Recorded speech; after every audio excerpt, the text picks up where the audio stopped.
So, in response to what I had to say about the psychic world last week, somebody got in touch and said, can I read tarot from the place of the mystery instead of the psychic world? I think the answer is yes, but it feels different. So, yeah, it is different. I consider all these things like tarot, runes, tossing a coin, the I Ching, you name it. They're said to be divination, but I wouldn't use them like that.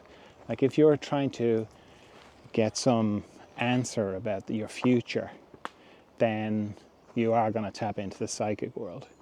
If you're trying to contact the dead, you're going to be touching into the psychic world.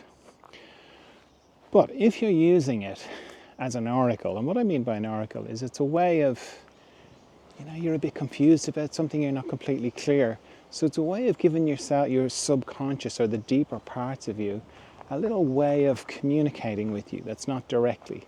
Because on the inside it can be very muddy and foggy and hard to know what the right thing is.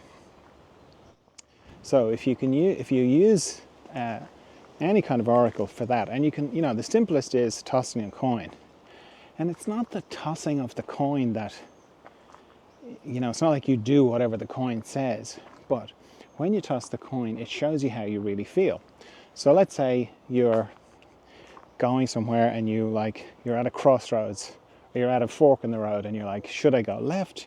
Should I go right? And you go, I don't know. Both of them look equally pleasant and appealing to me. I don't know which way I really feel. I don't know what my gut feeling is about it.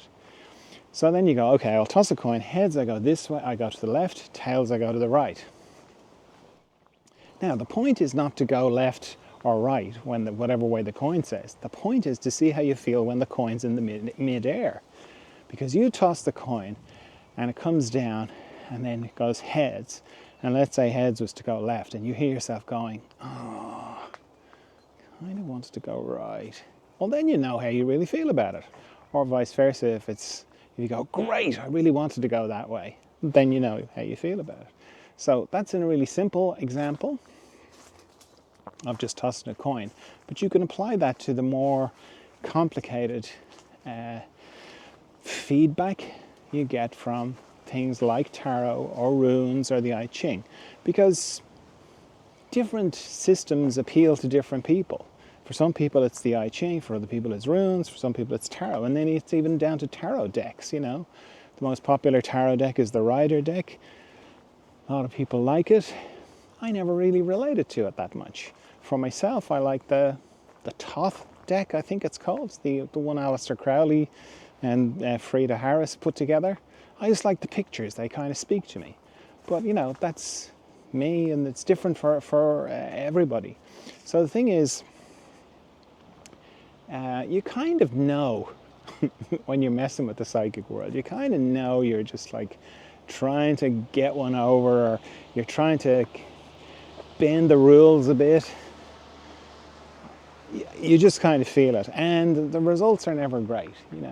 It's like somebody else had this comment about, I think, some of the things that ascended masters have taught us are of benefit to the world. Of course they are. But that doesn't mean that you can't get the same kind of information, the same kind of useful information from the mystery. So when you're using a tarot, or you're using runes or the I Ching or whatever, and you're using it from that perspective of, I'm just talking to myself here. I'm not asking anybody else to help me. I'm not asking for any guidance or anything like that. I'm just talking to myself here. I'm just talking to the deeper parts of me here. Then you're grand.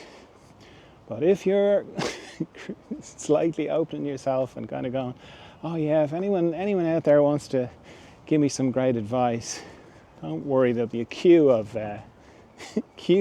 entities lined up to give you some great advice, and it will be good advice, but it will be distracting. You're not helping them, you're just encouraging them, because they're still fixated on existence. So you're not helping them, and you're not helping yourself either. So you can use anything once you keep it within the container that is you. and you don't invite anything in to help you, then you can do anything. Anything is fine. Any like oracle, tarot, you name it. Once you understand what you're doing, it's fine.